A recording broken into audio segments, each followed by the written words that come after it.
At 37,000 feet over the North Atlantic, Amelie Richter was reading a novel in seat 30C when the captain's voice crackled through the intercom with words that would change everything. "Ladies and gentlemen, we're experiencing a technical emergency. If there are any licensed pilots aboard this aircraft, please identify yourselves to the cabin crew immediately." What happened next would prove that sometimes the most qualified person for the job isn't the one wearing the uniform. Amelie Richter tucked a strand of auburn hair behind her ear and checked her watch as she settled into seat. "Before we jump back in, tell us where you're tuning in from. And if this story touches you, make sure you're subscribed, because tomorrow, I've saved something extra special for you." 13C of Lufthansa Flight 447. From Frankfurt to New York, the morning sun streamed through the aircraft windows, casting golden light across the cabin as passengers found their seats and stowed their carry-on luggage. At 28, Amelie had made this transatlantic journey dozens of times, but today felt different. Today, she was traveling not as Captain Amelie Richter of the German Air Force, but as just another passenger on medical leave. 6 months earlier, a training accident had grounded her indefinitely. A hard landing during a routine exercise had compressed 2 vertebrae in her lower back, and while the injury was healing well, the medical board had been clear: no flying until she received full clearance. For someone who had been piloting aircraft since she was 19, the forced break felt like a prison sentence. She'd gone from commanding respect as one of the youngest fighter pilots in the Luftwaffe to being treated like fragile porcelain by everyone around her. The flight attendant, a cheerful woman named Sarah, paused at her row. "Traveling for business or pleasure?" she asked with practiced friendliness. Amelie glanced down at her civilian clothes, jeans, a simple sweater, and sneakers that felt foreign after years of flight suits and combat boots. "Medical appointment," she replied quietly, not mentioning that the appointment was her final fitness evaluation, the one that would determine whether she'd ever fly military aircraft again. Sarah nodded sympathetically and moved on, unaware that the unassuming young woman in 13 Celsius held advanced ratings on over a dozen aircraft types, from single-engine trainers to supersonic jets. Amelie had logged over 3,000 flight hours by age 27, had graduated top of her class from the European Fighter Pilot Academy, and had been selected for NATO's elite aerobatic demonstration team before her accident. But none of that mattered now. To everyone around her, she was just another passenger dot as the Boeing 777 pushed back from the gate. Amelie found herself automatically scanning the aircraft systems from her passenger seat. Old habits died hard. She noted the smooth engine startup sequence, the precision of the taxi procedures, and the professionalism of the crew's announcements. Captain Weber's voice over the intercom was calm and authoritative as he briefed the passengers on their route and expected flight time. "Ladies and gentlemen, from the flight deck, this is your captain speaking. We're expecting a smooth flight today with favorable winds, arriving in New York approximately 15 minutes ahead of schedule." Amelie closed her eyes and tried to relax, but her mind kept drifting to her upcoming medical evaluation. Dr. Harrison at the German Aviation Medical Center had been cautiously optimistic during her last visit, but optimism didn't guarantee clearance. The physical therapy had gone well, her reflexes were sharp, and her cognitive assessments had been flawless. Still, she knew that one wrong test result, one moment of hesitation, could end her flying career permanently. The irony wasn't lost on her that she was flying to New York as a passenger to see a specialist who would determine if she was fit to fly as a pilot. She'd chosen this commercial flight partly for the symbolism. If she couldn't return to military aviation, perhaps she could transition to commercial flying. The thought of starting over, of proving herself all over again, in a new environment, was both terrifying and oddly exciting. Around her, the cabin hummed with typical passenger activity. Business travelers typed on laptops, families entertained restless children, and vacation-goers excitedly discussed their plans. None of them knew that the quiet woman in 13C could probably fly this aircraft better than most commercial pilots, that she'd trained in emergency procedures they couldn't imagine, or that she'd once landed a damaged fighter jet with no hydraulics in conditions that had earned her a commendation for exceptional AIRMANSHIP. But Amelie had learned to keep these accomplishments to herself. In civilian settings, mentioning her military aviation background often led to skeptical looks, condescending questions about whether she was really a pilot or just support crew, and assumptions that her achievements were somehow less significant. Because of her gender and youthful appearance, it was easier to blend in, to be invisible, to let people underestimate her rather than constantly defend her credentials. As Flight 447 reached cruising altitude, Amelie overheard a conversation that made her stomach tighten with familiar frustration. Two businessmen in the row ahead were discussing aviation safety, their voices carrying the confident tone of people who believed their opinions were facts. "I'm telling you, Marcus," the older man said, adjusting his gold watch, "I'd rather have an experienced male pilot any day. It's not sexist, it's just biology. Men have better spatial awareness, faster reflexes. It's why there are so few female commercial pilots." Marcus nodded thoughtfully. "What about military pilots? I heard they're starting to let women fly fighter jets now. PR stunts mostly," the first man replied dismissively. "They might let them fly in training exercises, but when it comes to real combat situations, please, you need someone with the physical strength and mental toughness to handle extreme stress. Most women just don't have what it takes." Amelie gripped her novel tighter, the pages blurring as memories flooded back. She'd heard variations of this conversation throughout her entire career. During flight school, instructors had questioned whether she could physically handle the G-forces of high-performance aircraft. During her first squadron assignment, fellow pilots had whispered that she'd only made it through training because of diversity quotas. Even after proving herself time and again, some colleagues continued to view her success as an exception that proved the rule. The worst part wasn't the obvious sexism that she could identify and address directly. It was the subtle undermining, the death by 1,000 small cuts. The way senior officers would explain basic concepts she'd mastered years ago. The assumption that she needed help with technical problems she could solve in her sleep. The surprised looks when she outperformed expectations, as if competence from a young woman was somehow miraculous rather than earned. "Excuse me, miss." The flight attendant's voice interrupted her thoughts. Sarah had returned with the beverage cart, her expression apologetic. "I'm sorry, but we've had a request to move you to a different seat. The gentleman in 12B has a severe allergy, and he's concerned about whatever perfume you're wearing." Amelie touched her neck instinctively.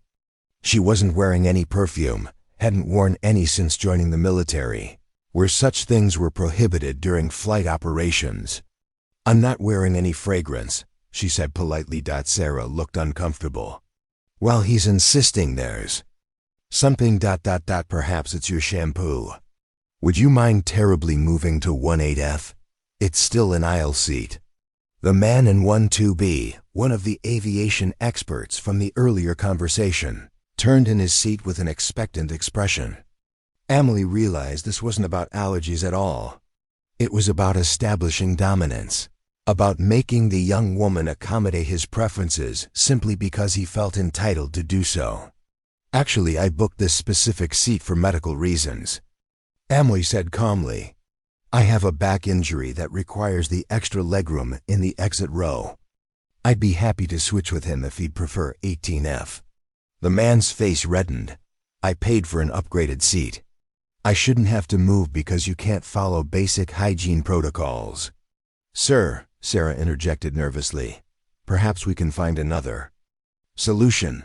"It's fine," Amelie said, gathering her belongings. She'd learned long ago that picking battles over airplane seats wasn't worth the energy. There were bigger fights ahead, more important places to prove her worth. "I'll move." As she settled into 18F, farther from the front of the aircraft, preparing and narrating this story took us a lot of time, so if you are enjoying it, subscribe to our channel, it means a lot to us. Now back to the story. Amelie reflected on how this small interaction perfectly encapsulated her experience as a woman in aviation.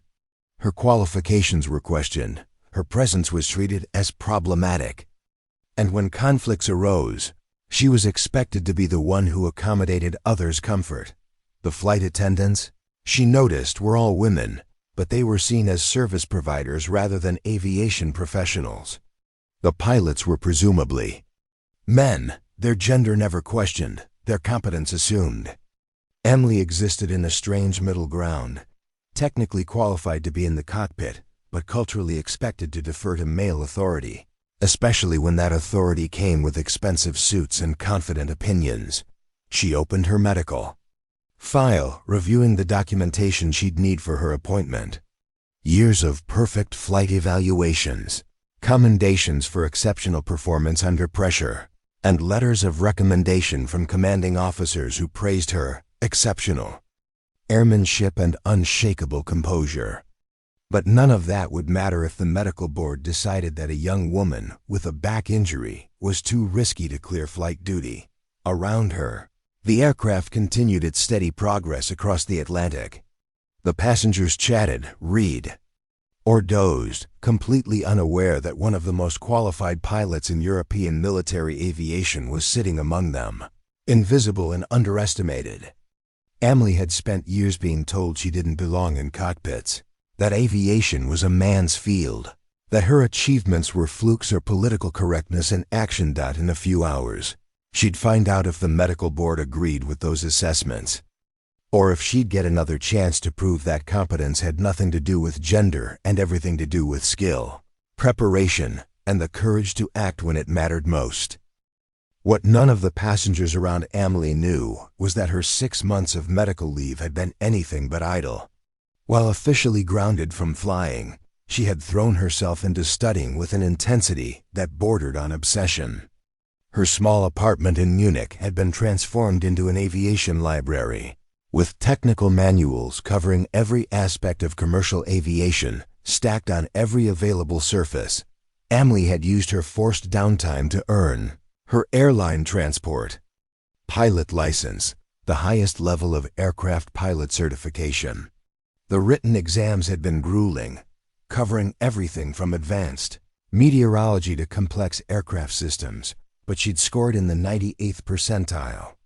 She'd also completed type ratings for the Boeing 777, Airbus A320 family, and 3 other commercial aircraft types, studying the systems with the same meticulous attention to detail that had made her an exceptional military pilot. Her physical therapy sessions had become training opportunities as well. While other patients focused solely on healing, Amelie had worked with her therapist to develop exercises that would not only strengthen her back but also maintain the reflexes and muscle memory essential for emergency procedures. She'd spent hours in flight simulators, paying for time out of her own savings to keep her skills sharp across multiple aircraft types. The Boeing 777 they were currently flying held no mysteries for her. She knew that the aircraft had 3 independent hydraulic systems, that it could fly safely on a single engine, and that its fly-by-wire computers provided multiple layers of redundancy. She'd memorized the emergency checklists, studied every system failure scenario, and could probably navigate the aircraft's complex automation better than pilots with decades of commercial experience. Amelie had also been secretly attending crash investigation seminars, learning from aviation safety experts about how accidents developed and how proper crew resource management could prevent disasters. Her military training had already covered emergency procedures, but commercial aviation presented different challenges: larger aircraft, more passengers, different regulatory environments. During her medical leave, she'd reached out to her Former flight instructor, Colonel Hans Weber, no relation to the captain of this flight, who had become something of a mentor. Colonel Weber had been one of the few senior officers who had never questioned her abilities, who had pushed her to excel without making allowances for her gender. "The thing about being underestimated, Richter," he'd told her during one of their coffee meetings, "is that it gives you an advantage when it really matters. People don't see you coming, don't expect you to have answers, don't think to ask for your help. But when the situation gets desperate enough, competence becomes the only thing that matters." His words had proven prophetic in unexpected ways. Amelie had volunteered with the local fire department's rescue squad, using her medical training and physical conditioning to help with emergency responses. She'd assisted with 3 helicopter rescues, her aviation knowledge proving invaluable in coordinating with pilots and understanding the technical limitations of rescue operations. She'd also completed advanced first aid certification, wilderness survival training, and even earned her flight instructor rating for small aircraft. Every certificate, every training session, every hour of study had been driven by a simple philosophy: when opportunity came, she would be ready for it. The irony was that all of this preparation was supposed to be supporting evidence for her medical clearance. The review board would see her continued education as proof of her commitment to aviation safety and her readiness to return to active duty. But Amelie had discovered that the learning itself had become addictive. Each new skill, each additional certification, felt like armor against the doubts and dismissals she'd faced throughout her career. Her phone contained downloaded copies of accident investigation reports, weather analysis software, and emergency procedure quick reference guides. Her carry-on bag held a small tablet loaded with aircraft technical manuals and a backup portable radio capable of monitoring air traffic control frequencies. To any observer, these would seem like the possessions of an aviation enthusiast. In reality, they were the tools of someone who refused to be caught unprepared. The months of forced inactivity had taught Amelie something valuable. Being grounded didn't mean being helpless. She might not have been cleared to fly military aircraft, but her knowledge and skills had only grown during her recovery. She'd transformed from a highly competent fighter pilot into something more comprehensive, an aviation professional who understood not just how to fly aircraft, but how to manage complex emergencies across multiple aircraft types and scenarios. As she sat in seat 18F, reviewing her medical documentation one final time, Amelie felt a quiet confidence that had nothing to do with bravado and everything to do with preparation. Whatever challenges lay ahead, whether in her medical evaluation or anywhere else, she had done everything possible to be ready for them. She closed the medical file and gazed out the window at the endless expanse of ocean below. Somewhere ahead lay New York, her medical appointment, and the decision that would determine her future in military aviation.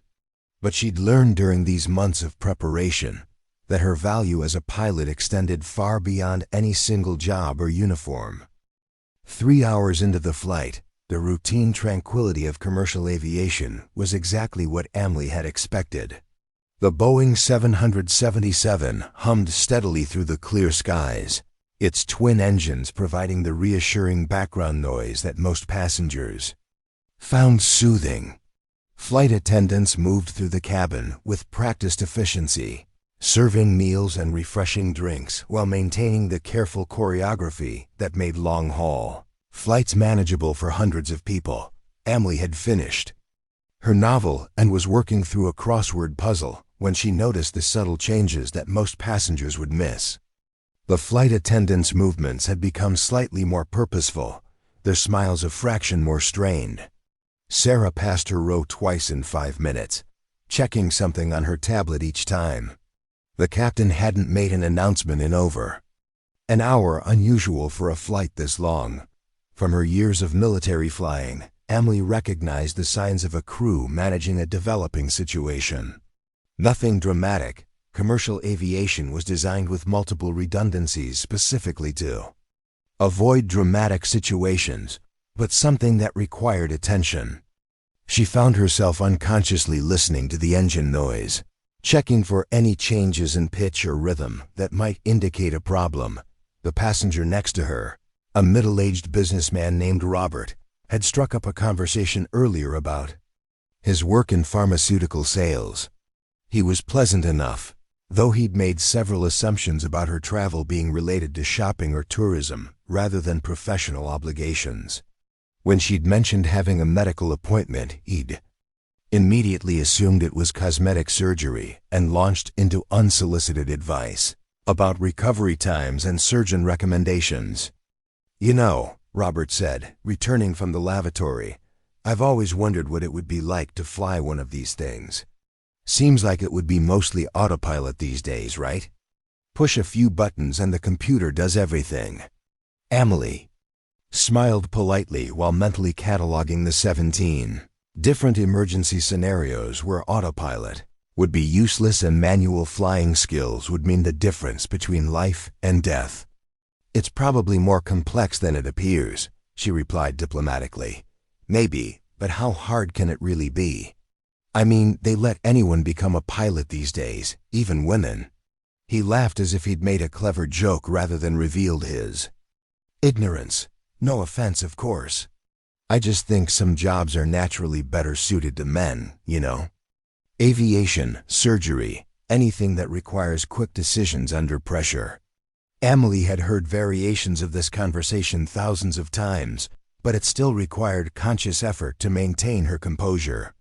She thought about her emergency landing with hydraulic failure, her navigation through a thunderstorm that had disabled her aircraft's instruments, her successful completion of survival training that had broken seasoned male pilots. Instead of listing these achievements, she simply nodded and returned to her crossword. The routine nature of her invisibility had become almost comfortable. She could sit in this cabin, surrounded by people who had no idea of her capabilities, and observe without being observed.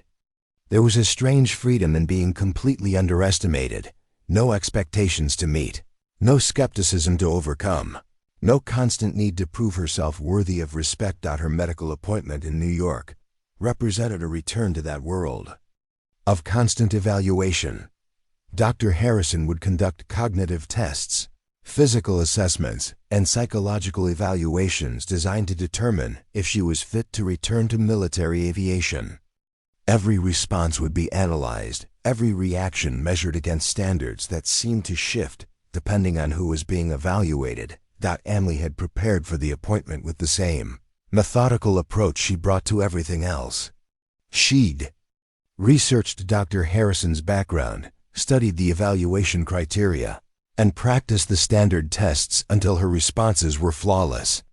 She knew the right answers to questions about risk tolerance, stress management, and decision-making under pressure. The irony was that the evaluation would test her fitness for situations she'd already proven herself capable of handling, but bureaucracy required documentation, and documentation required testing, and testing required her to prove once again that she deserved opportunities that were automatically granted to others.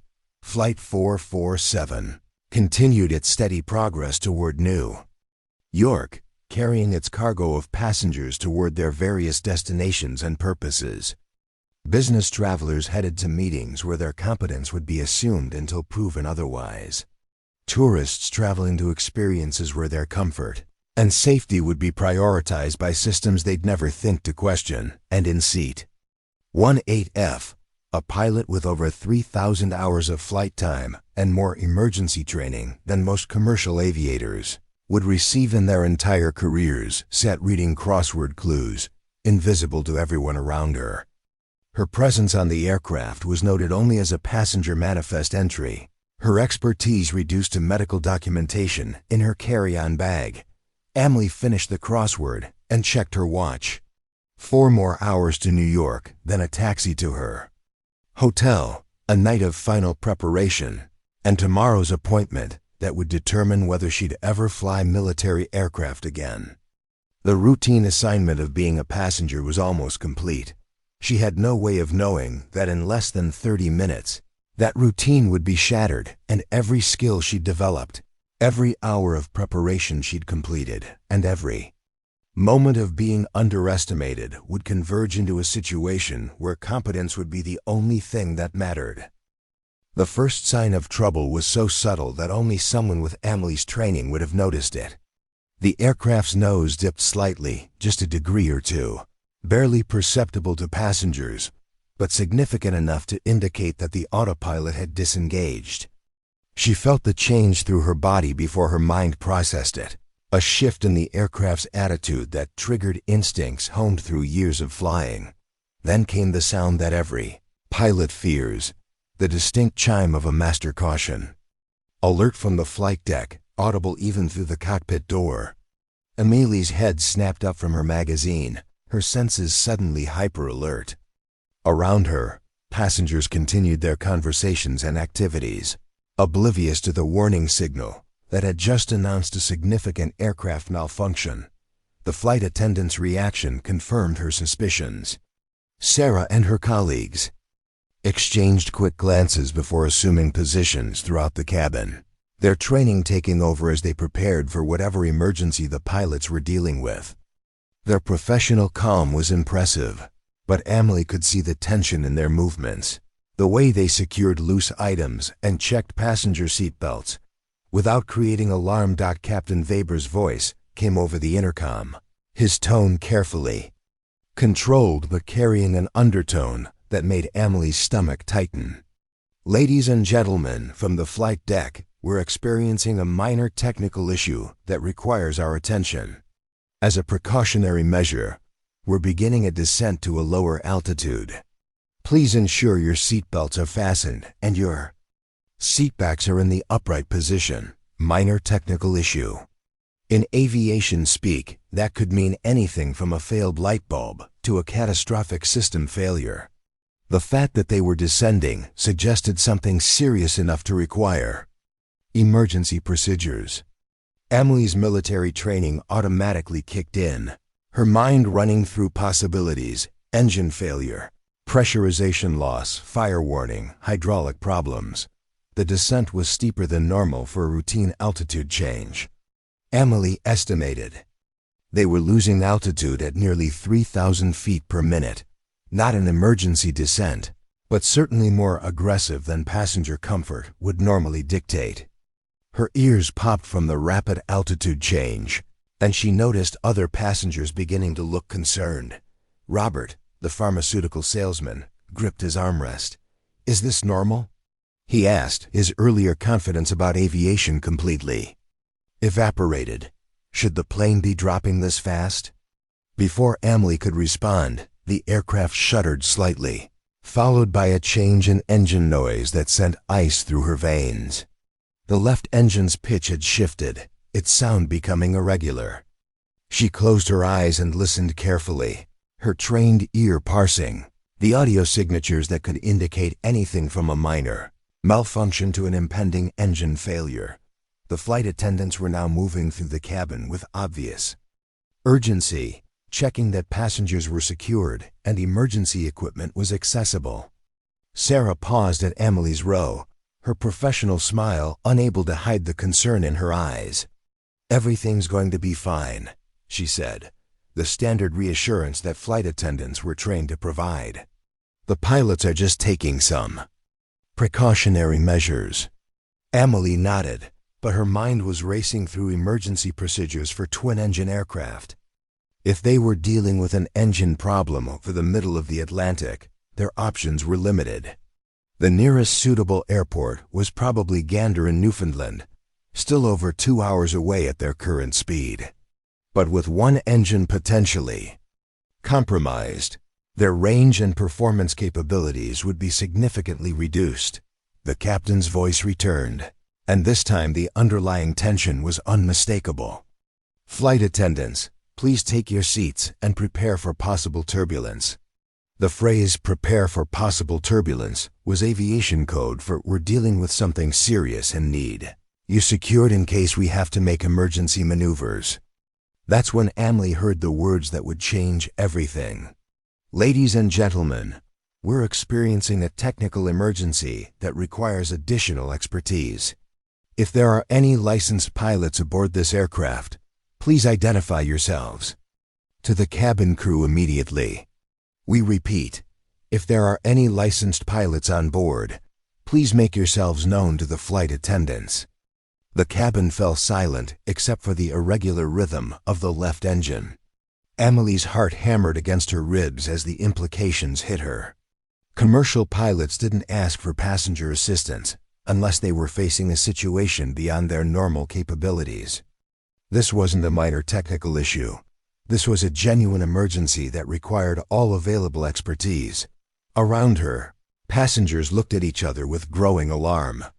The confident businessman who had dismissed female pilots was now pale and gripping his seat.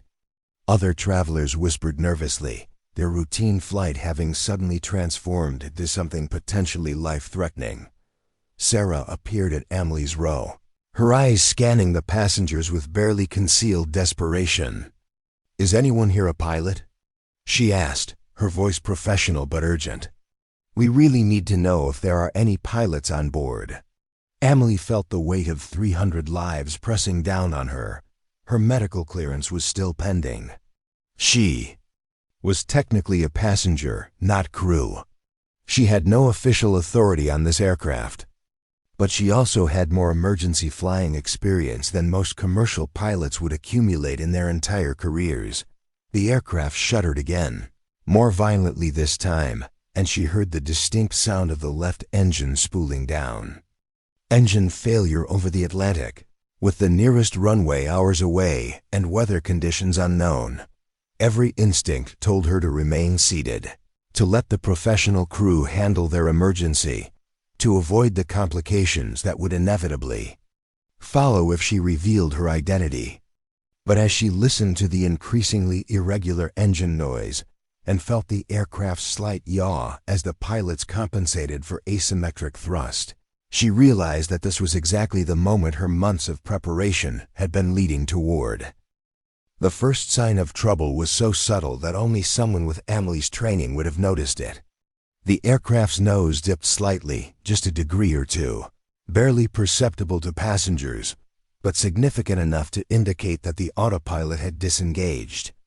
She felt the change through her body before her mind processed it, a shift in the aircraft's attitude that triggered instincts honed through years of flying.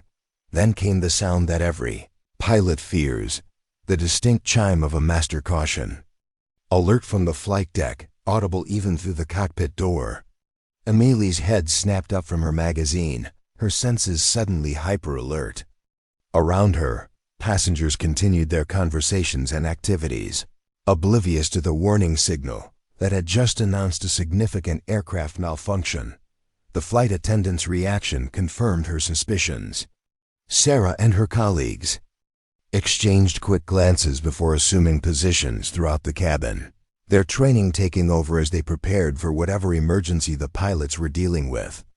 Their professional calm was impressive, but Amelie could see the tension in their movements, the way they secured loose items and checked passenger seat belts without creating alarm. Captain Weber's voice came over the intercom, his tone carefully controlled but carrying an undertone that made Amelie's stomach tighten. "Ladies and gentlemen, from the flight deck, we're experiencing a minor technical issue that requires our attention. As a precautionary measure, we're beginning a descent to a lower altitude. Please ensure your seatbelts are fastened and your seatbacks are in the upright position. Minor technical issue." In aviation speak, that could mean anything from a failed light bulb to a catastrophic system failure. The fact that they were descending suggested something serious enough to require emergency procedures. Amelie's military training automatically kicked in, her mind running through possibilities: engine failure, pressurization loss, fire warning, hydraulic problems. The descent was steeper than normal for a routine altitude change. Amelie estimated they were losing altitude at nearly 3,000 feet per minute. Not an emergency descent, but certainly more aggressive than passenger comfort would normally dictate. Her ears popped from the rapid altitude change, and she noticed other passengers beginning to look concerned. Robert, the pharmaceutical salesman, gripped his armrest. "Is this normal?" he asked, his earlier confidence about aviation completely evaporated. Should the plane be dropping this fast? Before Amelie could respond, the aircraft shuddered slightly, followed by a change in engine noise that sent ice through her veins. The left engine's pitch had shifted, its sound becoming irregular. She closed her eyes and listened carefully, her trained ear parsing the audio signatures that could indicate anything from a minor malfunction to an impending engine failure. The flight attendants were now moving through the cabin with obvious urgency, checking that passengers were secured and emergency equipment was accessible.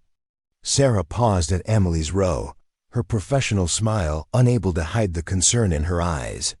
"Everything's going to be fine," she said, the standard reassurance that flight attendants were trained to provide. "The pilots are just taking some precautionary measures." Amelie nodded, but her mind was racing through emergency procedures for twin-engine aircraft.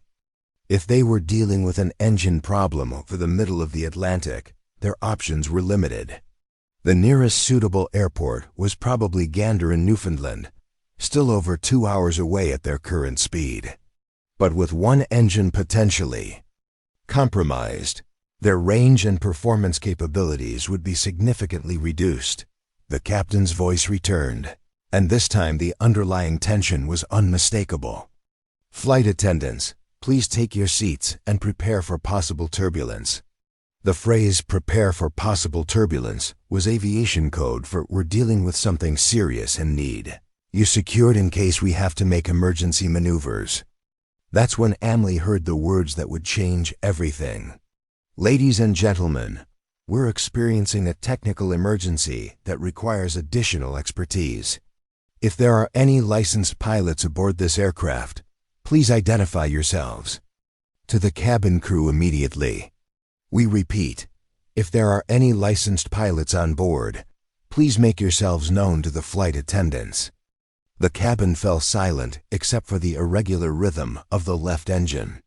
Amelie's heart hammered against her ribs as the implications hit her. Commercial pilots didn't ask for passenger assistance unless they were facing a situation beyond their normal capabilities. This wasn't a minor technical issue. This was a genuine emergency that required all available expertise. Around her, passengers looked at each other with growing alarm. The confident businessman who had dismissed female pilots was now pale and gripping his seat. Other travelers whispered nervously, their routine flight having suddenly transformed into something potentially life-threatening. Sarah appeared at Amelie's row, her eyes scanning the passengers with barely concealed desperation. "Is anyone here a pilot?" she asked, her voice professional but urgent. "We really need to know if there are any pilots on board." Amelie felt the weight of 300 lives pressing down on her. Her medical clearance was still pending. She was technically a passenger, not crew. She had no official authority on this aircraft. But she also had more emergency flying experience than most commercial pilots would accumulate in their entire careers. The aircraft shuddered again, more violently this time, and she heard the distinct sound of the left engine spooling down. Engine failure over the Atlantic, with the nearest runway hours away and weather conditions unknown. Every instinct told her to remain seated, to let the professional crew handle their emergency, to avoid the complications that would inevitably follow if she revealed her identity. But as she listened to the increasingly irregular engine noise and felt the aircraft's slight yaw as the pilots compensated for asymmetric thrust, she realized that this was exactly the moment her months of preparation had been leading toward. The aircraft lurched suddenly to the left, throwing passengers against their seatbelts as the left engine finally failed completely. Emergency lighting flickered on throughout the cabin, and oxygen masks deployed with a rush of compressed air and dangling yellow lines. The silence where the engine noise had been was somehow more terrifying than any sound. "This is your captain speaking. came Weber's voice, now stripped of any attempt at reassurance. "We have experienced a complete failure of our left engine. Please don your oxygen masks immediately and prepare for emergency procedures. Flight attendants, prepare the cabin for possible emergency landing." Panic erupted throughout the cabin. Passengers fumbled with oxygen masks while crying out in fear. Children screamed, adults prayed loudly, and the businessman who had questioned Amelie's qualifications was now hyperventilating into his oxygen mask. The aircraft was descending more rapidly now, and Amelie could feel the pilot struggling to maintain control with only one engine providing thrust. Sarah rushed past, her own oxygen mask in place as she tried to calm terrified passengers while preparing for what could be a water landing in the middle of the Atlantic Ocean. The flight attendants were executing emergency procedures with professional precision, but Amelie could see the fear in their eyes. They knew, as she did, that their options over the open ocean were severely limited. "We're all going to die," sobbed the woman across the aisle. "Oh God, we're going to crash into the ocean." Amelie watched the chaos around her and made a decision that went against every regulation, every protocol, and every authority figure who had ever told her to stay in her assigned role. She unbuckled her seatbelt, removed her oxygen mask, and began moving toward the cockpit. "Miss, you need to return to your seat," Sarah called out, grabbing Amelie's arm as she passed. "All passengers must remain seated during emergency procedures. That cockpit needs every qualified pilot available," Amelie replied firmly, gently but decisively removing Sarah's grip. "I'm going to help whether I have permission or not. You can't just walk into the cockpit during an emergency," protested the businessman, his earlier confidence replaced by desperate authority-seeking. "There are procedures. You need clearance." Amelie turned to face him, her voice carrying the command authority she'd learned in military aviation. "The procedures failed when the engine exploded. The clearance I need is my pilot's license and the fact that I'm the only person on this aircraft qualified to assist with single-engine emergency procedures in a Boeing 777. She continued toward the cockpit door, ignoring the calls for her to return to her seat. Behind her, passengers shouted objections about unauthorized personnel, about following rules, about the danger of allowing an unverified pilot into the cockpit during a crisis.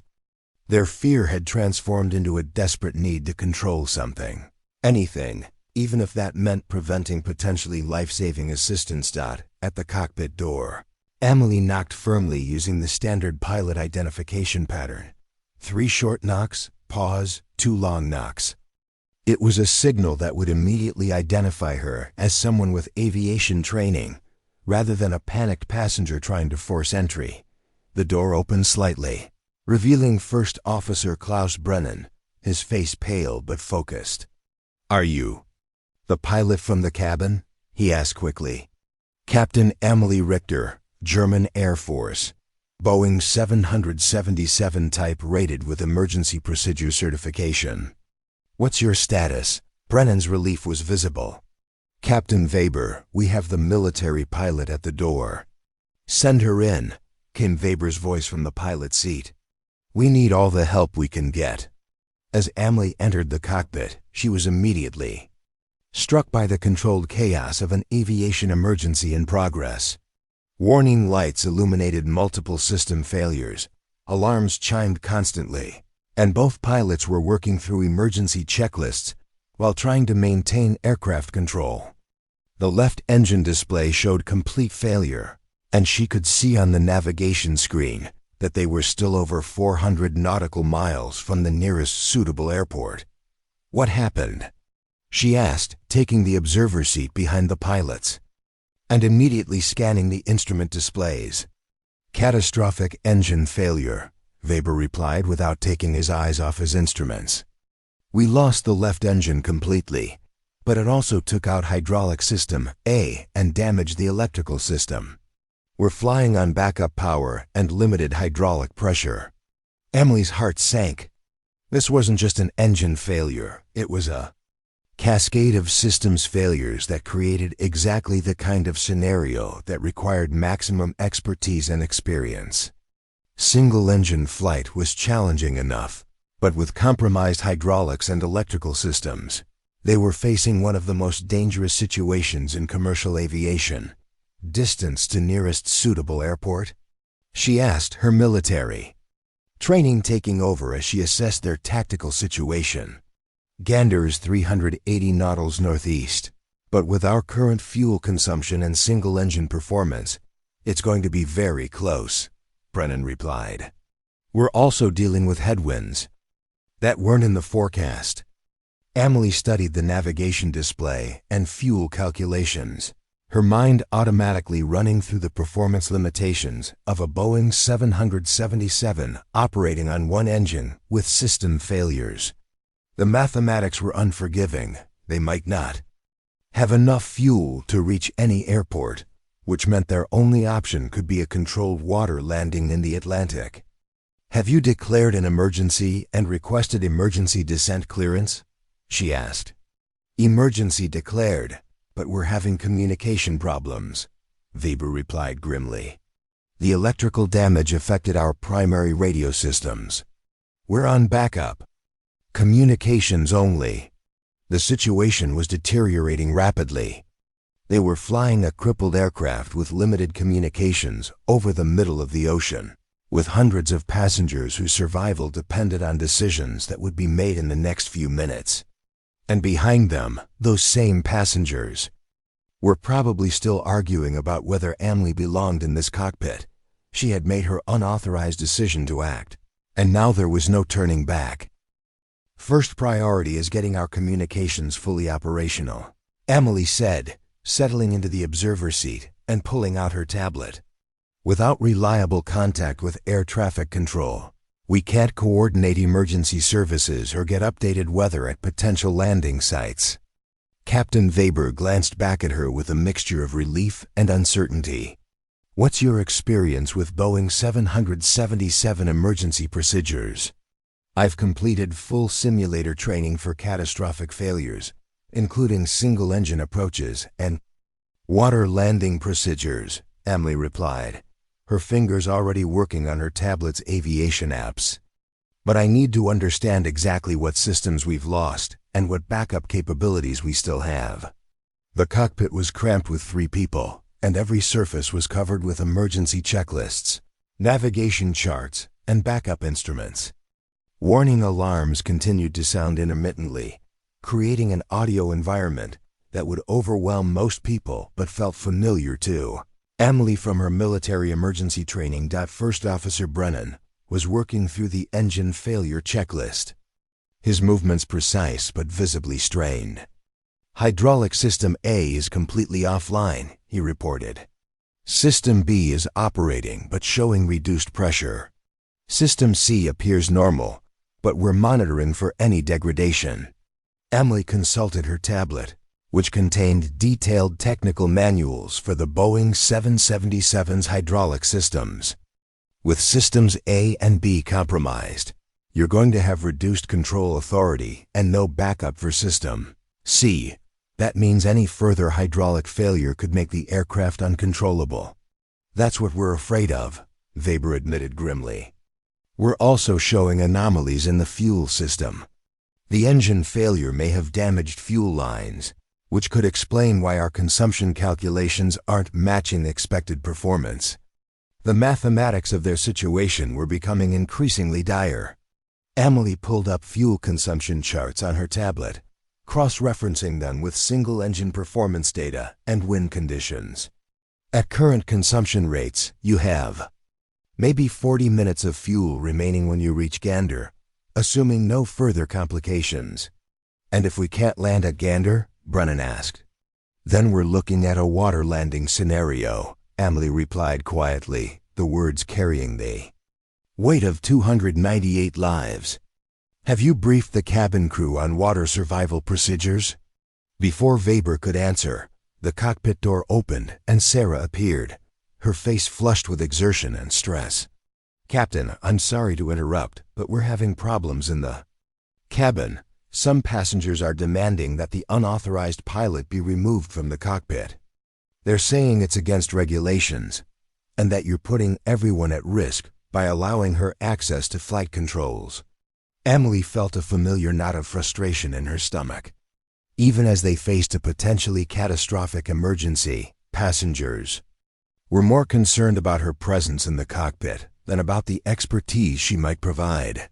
The same prejudices that had followed her throughout her career were now manifesting at 35,000 feet over the Atlantic Ocean. Tell them the unauthorized pilot is the only reason they might survive this, Weber replied sharply. Now close that door and prepare the cabin for possible water landing. But the damage was done. Doubt had been introduced into the cockpit at the worst possible moment. Amelie could see Brennan glancing at her uncertainly, second-guessing whether her presence was helping or creating additional complications. The question of her authority and qualifications, supposedly settled when Weber verified her credentials, was being raised again by people who had no understanding of aviation, but plenty of opinions about who belonged in positions of responsibility. "Captain," Amelie said quietly, "if my presence here is creating problems with passenger management, I can return to the cabin. But I want you to know that I've identified 3 potential solutions to your fuel problem, and I have emergency water landing procedures on my tablet that aren't in your standard manuals." Weber turned to look at her directly, his experienced eyes weighing the value of her assistance against the complications her presence was creating. It was a calculation she'd seen before, the cost-benefit analysis of female expertise in male-dominated environments. "What fuel solutions?" he asked. Amelie showed him her tablet screen, which displayed detailed fuel consumption optimization procedures. "You can reduce consumption by approximately 8% by adjusting your altitude and airspeed profile. Additionally, if you declare a fuel emergency, Gander approach can vector you for a straight-in approach instead of the standard arrival procedures, saving another 12 minutes of flight time." Brennan studied the data over her shoulder. "These calculations assume optimal conditions. What if we encounter weather or need to execute a missed approach? Then we don't have enough fuel for a second attempt," Amelie replied honestly. "Which is why I've also pulled up the Coast Guard's current positions and water temperature data for potential ditching sites. If we can't make Gander, we need to choose our water landing location based on survival factors, not just proximity." The cockpit fell silent, except for the steady drone of the remaining engine and the intermittent warnings from various aircraft systems. Captain Weber studied the navigation display, running mental calculations that would determine whether 298 people lived or died in the next hour. "Show me the water landing procedures," he said finally. As Amelie began displaying the detailed emergency protocol she'd studied during her medical leave, she realized that every hour of preparation, every additional certification, every night spent studying procedures that others considered unnecessary had led to this moment.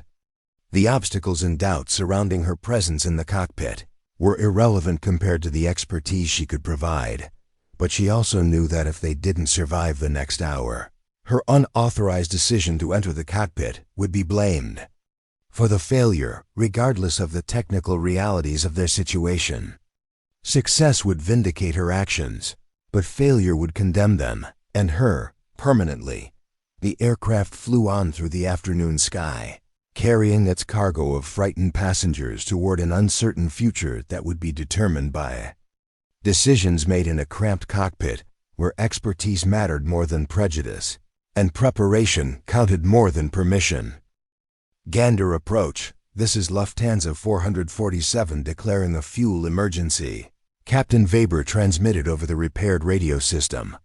"We have approximately 35 minutes of fuel remaining and are requesting immediate straight-in approach to runway 3. The response crackled through the speakers immediately. "Lufthansa 447, Gander approach. Fuel emergency acknowledged. You are cleared direct to runway 03. Descend and maintain 3,000 feet. Emergency services are standing by. Amelie felt a surge of relief as she watched the navigation display show there. Direct routing to Gander Airport. Her fuel optimization calculations had worked perfectly. They'd reduced consumption enough to make the approach with minimal reserves, but it would be enough. The first hurdle was cleared. Hydraulic System B pressure is dropping. First Officer Brennan announced, his voice tight with concern. We're down to 1,800 psi and falling. Amelie immediately referenced her tablet's hydraulic system schematics. You still have System C at full pressure, which gives you primary flight controls and landing gear operation.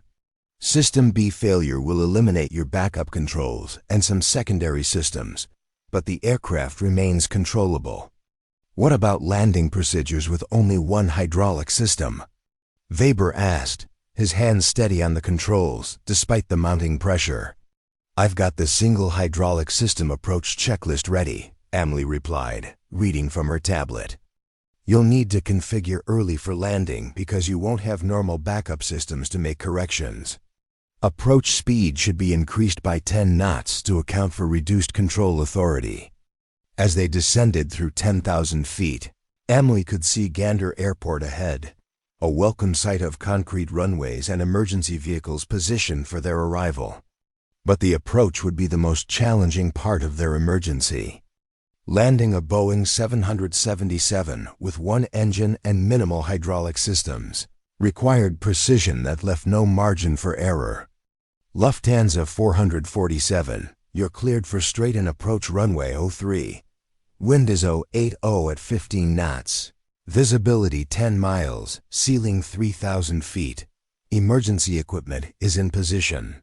Beginning approach checklist, Weber announced. Gear down, the landing. Gear extended normally, one of the few systems still operating at full capability. Amelie monitored the hydraulic pressure readings as they continued their descent, noting that System C was holding steady despite the increased demands of approach. Configuration. Flaps to approach setting, Weber commanded Dot as the flaps extended. The aircraft's handling characteristics changed noticeably. With reduced hydraulic pressure and asymmetric thrust from the single engine, Weber had to constantly adjust his inputs to maintain proper approach parameters. Amelie watched his technique with professional admiration. He was flying the aircraft with the precise touch that years of experience provided. 1,000 feet above minimums, Brennan called out. Approach speed 165 knots on glide path. Speed is good for single hydraulic system approach, Amelie confirmed, watching the approach parameters on her tablet. You're flying it perfectly, Captain. The runway grew larger in the windscreen as they descended through 500 feet.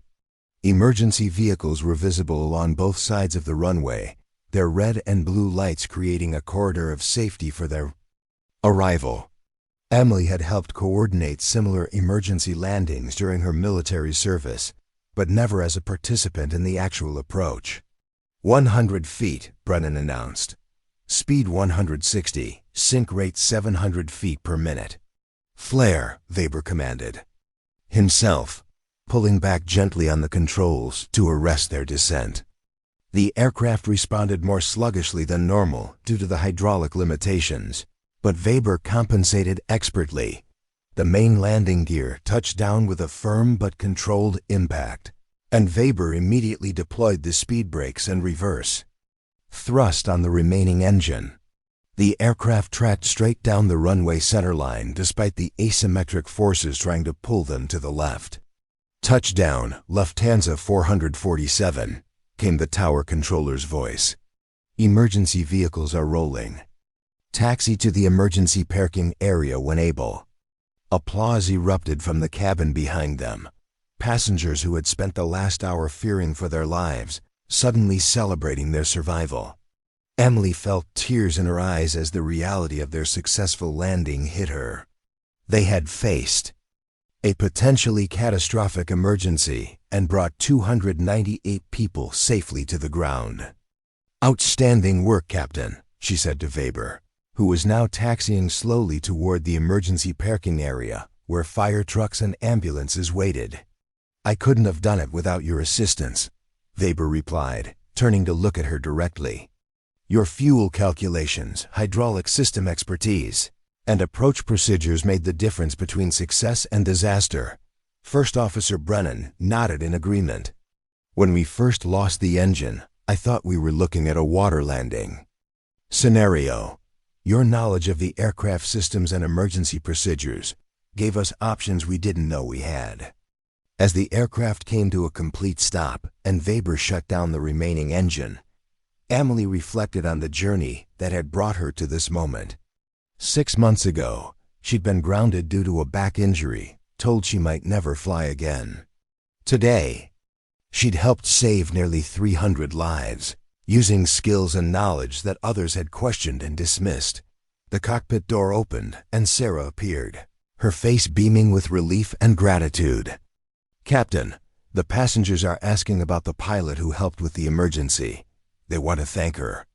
Amelie smiled, thinking about the same passengers who an hour earlier had questioned her qualifications and demanded her removal from the cockpit. Fear had a way of clarifying what really mattered, and in the end, competence had proven more valuable than preconceptions. "Tell them," Weber said, gesturing toward Amelie, "that Captain Richter's expertise and preparation made this successful. Landing possible. Without her assistance, we would have been facing a very different outcome." As emergency personnel began their post-landing procedures and passengers prepared for evacuation, Amelie gathered her tablet and prepared to return to her role as a passenger. But she knew that something fundamental had changed during the last hour. She had proven, once again, that expertise transcended expectations, and that being underestimated could become an advantage when competence was the only thing that mattered. The breakthrough success wasn't just landing the aircraft safely. It was demonstrating that the most qualified person for a crisis might not be the one anyone expected. The emergency evacuation of Flight 447 proceeded with textbook efficiency. Passengers filed off the aircraft using mobile stairs rather than emergency slides, since there was no fire or immediate danger. Amelie waited until most of the cabin had cleared before gathering her belongings and preparing to leave the cockpit, where she'd spent the most intense hour of her aviation career. Weber stood to shake her hand before she left. "Captain Richter, I want you to know that I'm filing a commendation report with both Lufthansa and the German Aviation Authority. Your actions today saved lives, and that deserves official recognition." "I appreciate that, Captain, but I was just doing what any qualified pilot would do in the same situation," Amelie replied, though she felt a warm glow of professional satisfaction. "No," First Officer Brennan interjected. "What you did went far beyond normal assistance. You had specialized knowledge and procedures that neither of us possessed, and you provided them under intense pressure with no official authority or backup support." As Amelie walked through the cabin toward the exit, she was struck by the dramatic change in passengers' attitudes. The same people who had questioned her qualifications and demanded her removal from the cockpit now looked at her with expressions ranging from sheepish gratitude to open admiration. Robert, the pharmaceutical salesman who had dismissed female pilots' capabilities, stood up as she passed his row. "Miss Captain, I owe you an apology," he said, his face flushed with embarrassment. "I said some things earlier that were completely out of line. You saved our lives today." "Thank you," Amelie replied simply, not interested in prolonging the conversation, but acknowledging his attempt at redemption. The elderly man who had declared his 40 years of passenger experience as superior to her professional qualifications approached her near the exit. "Young lady, I was wrong about female pilots, dead wrong. I hope you can forgive an old fool's prejudices." Similar scenes played out throughout the cabin as passengers who had spent the emergency questioning her presence now sought to express their gratitude. Children who had been terrified an hour earlier waved at her excitedly, their parents explaining that the nice lady had helped the pilots land the airplane safely, but not everyone was prepared to acknowledge their earlier mistakes. As Amelie reached the aircraft door, she heard one passenger telling another, "I still think it was irregular to allow an unauthorized person into the cockpit during an emergency. What if she had made things worse?" The comment reminded her that even successful outcomes didn't eliminate prejudice.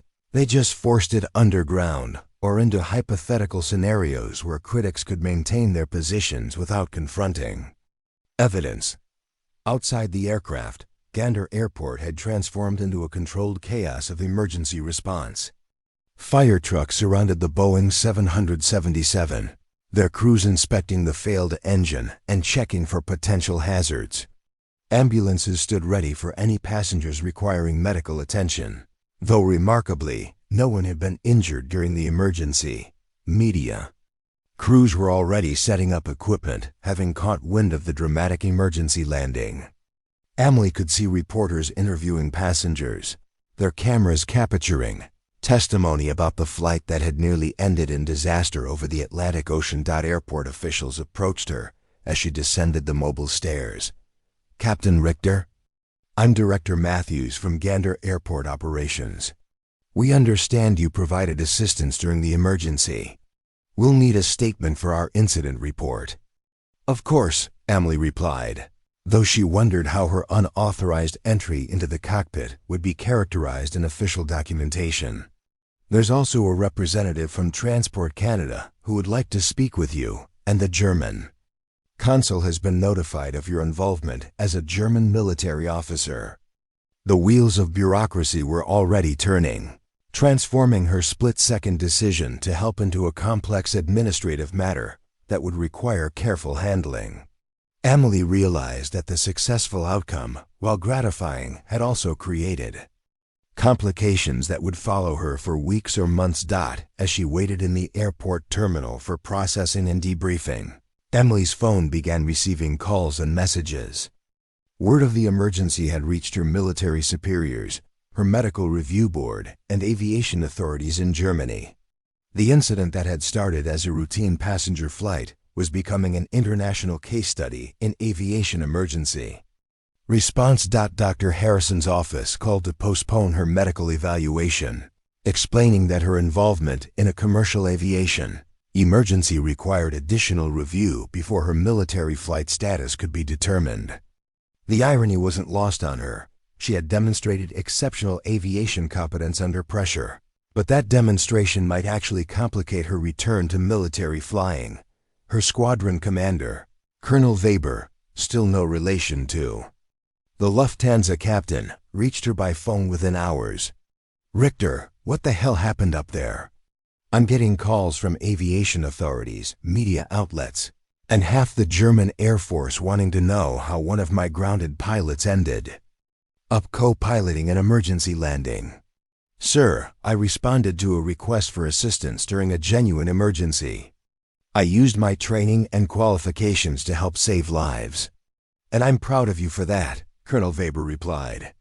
"But you've also created a diplomatic and regulatory nightmare. There are questions about unauthorized access to commercial aircraft, flight decks, about military personnel acting outside their jurisdiction, about medical clearance requirements." Amelie sank into an airport chair, suddenly exhausted. Her successful intervention had saved nearly 300 lives, but it had also raised complex questions about authority, jurisdiction, and proper procedures that didn't have easy answers. The immediate consequences of her breakthrough success were proving as complicated as the emergency itself had been challenging. 3 days after the emergency landing, Amelie found herself sitting in a sterile conference room at German Aviation Authority headquarters in Braunschweig, facing a panel of officials whose expressions ranged from stern disapproval to barely concealed admiration. The formal inquiry into her actions aboard Flight 447 had drawn representatives from multiple agencies: the German Air Force, civilian aviation authorities, Lufthansa, and international aviation safety organizations. Director Klaus Hoffmann of the German Aviation Authority sat at the center of the panel, his weathered face betraying no emotion as he reviewed the thick file of documents, witness statements, and technical reports that had accumulated since the incident.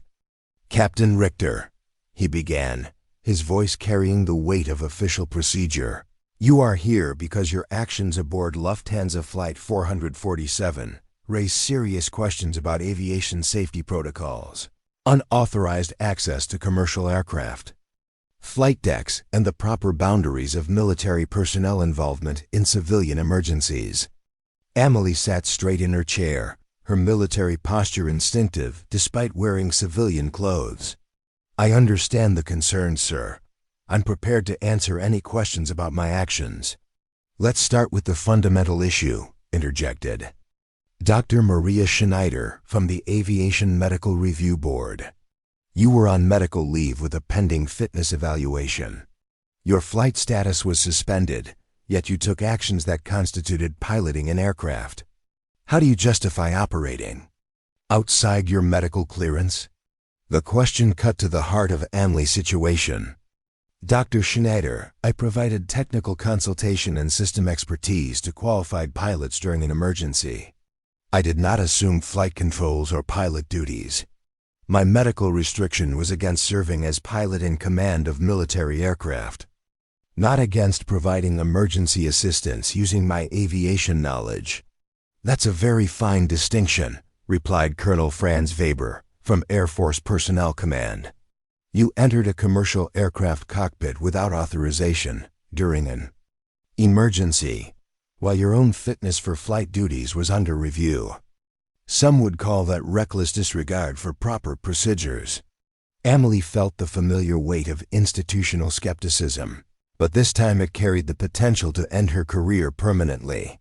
"Colonel, the captain of Flight 447 requested assistance from any qualified pilots aboard the aircraft. I was the only person who responded to that request. Would proper procedures have been better served by allowing 298 people to potentially die while we debated my authorization status?" "The issue isn't whether your assistance was helpful," Hoffman continued. "Captain Weber and First Officer Brennan have both submitted reports praising your technical expertise and contribution to the successful outcome. The issue is whether military personnel can unilaterally decide to override civilian aviation protocols based on their personal assessment of emergency situations." The bureaucratic language couldn't mask the fundamental question. Had she acted as a hero or as a rogue agent who happened to achieve a positive outcome? Amelie understood that the panel's decision would set precedent for how similar situations were handled in the future. "Director Hoffman," she said carefully, "I made a split-second decision based on my assessment that lives were in immediate danger, and that I possessed expertise that could help preserve those lives. I would make the same decision again under identical circumstances." The panel members exchanged glances, their silent communication suggesting that her answer had been both expected and problematic. She was doubling down on her actions rather than expressing regret for breaking procedures. "Captain Richter," Dr. Schneider continued, "your medical evaluation has been complicated by this incident. On one hand, you demonstrated exceptional competence under extreme pressure. On the other hand, you showed what some might characterize as poor judgment in acting outside your authority. How should we weigh these factors in determining your fitness for return to military aviation?" Amelie had spent 3 days preparing for this question, knowing it would determine her future in military flying. "Dr. Schneider, I believe that good judgment means prioritizing the preservation of life over bureaucratic compliance when the two come into conflict. My medical fitness was never in question during the emergency. My back injury didn't affect my ability to read instruments, calculate fuel consumption, or recommend emergency procedures. If anything, the incident demonstrated that my cognitive abilities and aviation expertise remain at the highest level. But it also demonstrated that you're willing to make unilateral decisions about when rules apply to you." Colonel Weber pointed out, "Military discipline requires following orders and respecting authority, even when individual judgment might suggest different actions. The criticism stung because it contained a grain of truth. Amelie had spent her career walking a fine line between proving her competence and challenging the systems that questioned that competence. Her actions on Flight 447 represented the logical extreme of that approach, complete disregard for authority in favor of direct action. Colonel, military discipline also requires taking initiative when lives are at stake and when proper authority is absent or inadequate. Captain Weber and First Officer Brennan were dealing with an emergency beyond their training and experience. I provided expertise that helped them save lives. I believe that represents the highest form of military service. Hoffman closed the file in front of him. Captain Richter, this panel will deliberate on the appropriate response to your actions. We must balance the successful outcome against the procedural violations. Consider the precedent our decision will set, and determine what consequences, if any, are appropriate for unauthorized involvement in civilian aviation emergencies. As the formal session ended, Amelie realized that her moment of heroism had evolved into something much more complex. The same actions that had saved lives were now being dissected as potential violations of authority and procedure. Success, it seemed, didn't automatically vindicate the methods used to achieve it. 2 weeks later, Amelie stood in the grand ballroom of the Steigenberger Hotel in Frankfurt, surrounded by aviation officials, media representatives, and fellow pilots who had gathered for the German Aviation Safety Foundation's annual awards ceremony. The formal inquiry's decision had been announced just hours earlier, and the results had surprised everyone involved in the proceedings. "Ladies and gentlemen," announced Foundation President Dr. Andreas Müller from the podium, "this year's exceptional service award goes to Captain Amelie Richter of the German Air Force for her extraordinary contribution to aviation safety and her life-saving assistance during the Lufthansa Flight 447 emergency." Applause filled the ballroom as Amelie walked to the stage, still processing the dramatic reversal in her situation. The same actions that had led to a formal inquiry were now being celebrated as exemplary aviation service. The panel's decision had been unanimous. Her technical expertise and decisive action had prevented a potential catastrophe, and her willingness to act despite procedural constraints demonstrated the kind of initiative that aviation safety required. Director Hoffman, who had led the inquiry with stern questioning, now stood to present her award. Captain Richter's actions remind us that aviation safety depends not just on following procedures, but on having qualified individuals willing to take responsibility when extraordinary circumstances demand extraordinary responses. As she accepted the Crystal Award, Amelie reflected on the journey that had brought her to this moment. 6 months earlier, she had been a grounded pilot facing an uncertain future. Today, she was being honored as a model of aviation excellence. An emergency response. "Captain Richter," Dr. Müller continued, "your technical expertise, preparation, and courage under pressure exemplify the highest standards of aviation professionalism. Your actions aboard Flight 447 not only saved 298 lives, but also demonstrated the importance of maintaining skills and knowledge even during periods of medical leave." The recognition extended beyond the ceremony. Captain Weber from Lufthansa had personally recommended her for the airline's highest civilian award. The International Federation of Airline Pilots Associations had invited her to speak at their annual safety conference. Aviation magazines were featuring her story as a case study in emergency response and crew resource management, but perhaps most significantly, her medical review board had reached their decision. Dr. Harrison approached her after the ceremony, carrying the official documentation she had been waiting months to receive. "Captain Richter, I'm pleased to inform you that you have been cleared for full return to flight duties," he said, handing her the medical certificate that would restore her military flying privileges. "Your performance during the Flight 447 Emergency actually provided additional evidence of your cognitive and physical fitness for aviation duties. The irony wasn't lost on her, that the incident which had complicated her medical review had ultimately provided the proof needed for her clearance. Her actions under pressure had demonstrated exactly the kind of competence and decision-making ability that military aviation required. Colonel Weber, her squadron commander, not the Lufthansa captain, appeared at her side with news that completed her professional vindication. "Richter, I've received orders from Air Force Command. You're being assigned to the European Fighter Pilot Academy as a senior instructor. They specifically requested you based on your demonstrated expertise in emergency procedures and crew resource management." The assignment represented not just a return to flying, but advancement to one of the most prestigious positions in European military aviation. She would be training the next generation of fighter pilots, sharing the skills and judgment that had made her intervention successful. As the evening progressed, Amelie found herself surrounded by aviation professionals who wanted to discuss the technical aspects of her assistance during the emergency. Her fuel calculations had been incorporated into Boeing's Emergency Procedures Manual. Her hydraulic system management techniques were being taught at pilot training schools. Her approach to crew resource management was becoming a case study in aviation leadership programs. Captain Richter approached Sarah, the flight attendant from Flight 447, who had been invited to the ceremony. "I wanted to thank you again. Not just for helping save our lives, but for showing me what it means to take responsibility when it matters most." "Thank you, Sarah. You and your crew performed exceptionally under pressure as well.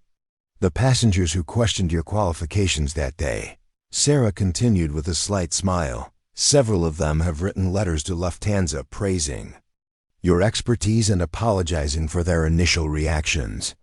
It's amazing how a crisis can change people's perspectives." Amelie nodded, thinking about how the emergency had indeed changed perspectives, including her own. She had learned that competence ultimately spoke louder than prejudice, that preparation could overcome institutional barriers, and that sometimes the most important moment of a career came when least expected. The recognition she was receiving wasn't just about her actions during one flight, but about the broader principle that expertise and dedication could transcend traditional limitations. Her story was being held up as proof that the most qualified person for a crisis might not be the one anyone expected, and that true aviation safety required recognizing and utilizing all available expertise, regardless of its source. As the ceremony concluded and she prepared to return to active flying duty, Amelie realized that her unauthorized decision to enter that cockpit had done more than save lives. It had changed the conversation about who belonged in positions of responsibility during emergencies. 6 months later, Captain Amelie Richter stood at the podium of the European Fighter Pilot Academy's main auditorium, looking out at 42 of Europe's most promising young pilots. The early morning sun streamed through the large windows, illuminating eager faces that represented the future of military aviation.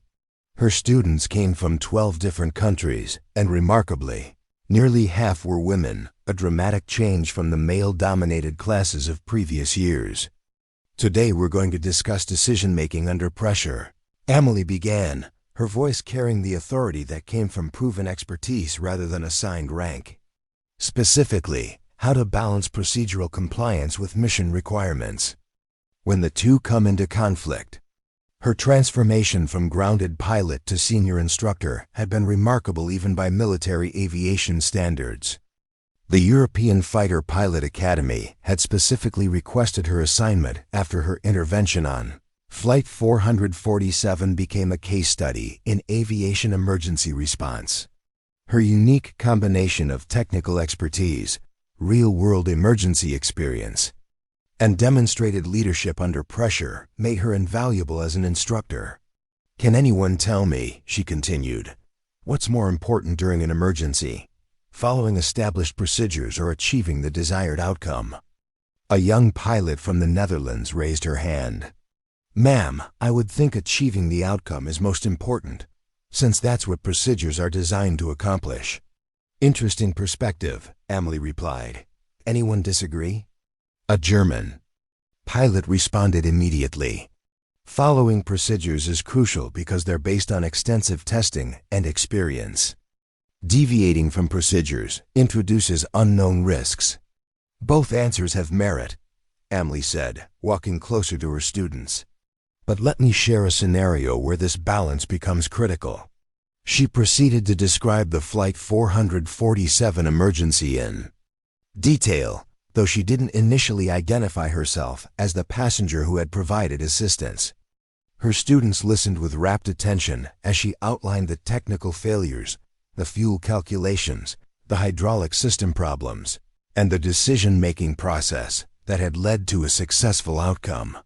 Now, she asked, was the unauthorized pilot justified in entering the cockpit, despite procedural violations and passenger objections?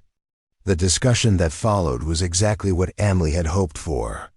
Her students grappled with the same questions that had occupied the formal inquiry: the balance between following rules and taking initiative, the importance of expertise versus authority, the role of personal responsibility in emergency situations. The unauthorized pilot saved lives, argued a French student. In that situation, competence was more important than compliance. But what if she had made the situation worse? Countered an Italian pilot. Unauthorized actions create unpredictable variables that could compromise safety. Amelie let the debate continue for several minutes before revealing her role in the incident. The revelation created a moment of stunned silence, followed by an explosion of questions about the technical details, the decision-making process, and the consequences that had followed. The point of today's lesson, she concluded, isn't that rules should be ignored, but that exceptional circumstances sometimes require exceptional responses. Your job as pilots is to develop the judgment necessary to recognize when procedure serves the mission and when the mission requires going beyond procedure. After class, Lieutenant Sophia Rossi, one of her top students, approached with a question that went beyond the technical curriculum. Captain Richter, may I ask about the challenges you faced as a female pilot? I sometimes feel like I have to prove myself constantly, and I wonder if that ever changes. Amelie smiled, recognizing her younger self in the question. Lieutenant, I won't lie to you. There will always be people who question your qualifications based on factors that have nothing to do with your competence. But I've learned the best response to doubt is preparation. Be so thoroughly qualified, so completely prepared, that your expertise becomes undeniable. Is that why you had all those additional certifications when the emergency happened? Exactly. I spent my medical leave earning commercial ratings, studying emergency procedures, and maintaining skills that went beyond my assigned duties. When the moment came, I was ready for it. That afternoon, Amelie received a call that would have seemed impossible just a year earlier. Boeing's chief test pilot was inviting her to participate in the development of new emergency procedures for their next-generation aircraft. Her analysis of the Flight 447 incident had identified several areas where existing procedures could be improved, and the manufacturer wanted her expertise in developing updated protocols. Captain Richter, the test pilot explained, your combination of military experience, commercial knowledge, and proven emergency response makes you uniquely qualified to help us design procedures that could prevent future incidents. The invitation represented more than professional recognition. It was acknowledgement that her expertise had value beyond her specific military role. The same thorough preparation that had enabled her intervention on Flight 447 was now being sought by the aviation industry's leading manufacturer. As evening approached, Amelie walked across the Academy's flight line, where advanced fighter aircraft sat in neat rows, ready for the next day's training missions. Her own aircraft, a Eurofighter Typhoon, bore her name and rank on the canopy rail. Visible proof of her return to full flight status that her phone buzzed with a text message from Sarah, the flight attendant from Flight 447, who had become an unexpected friend. Saw the news about your Boeing assignment. So proud of you. Still can't believe the passenger in 18F turned out to be our hero. Amelie smiled at the message, thinking about how that description captured the essence of her transformation. She had gone from being an overlooked passenger to a recognized expert, from someone whose qualifications were questioned to someone whose expertise was actively sought.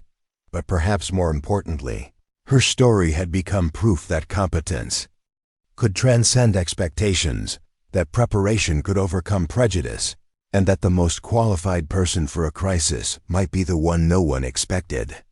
Her students, nearly half of them women, would face different challenges than she had encountered, but they would face them with the knowledge that barriers could be overcome through excellence and determination.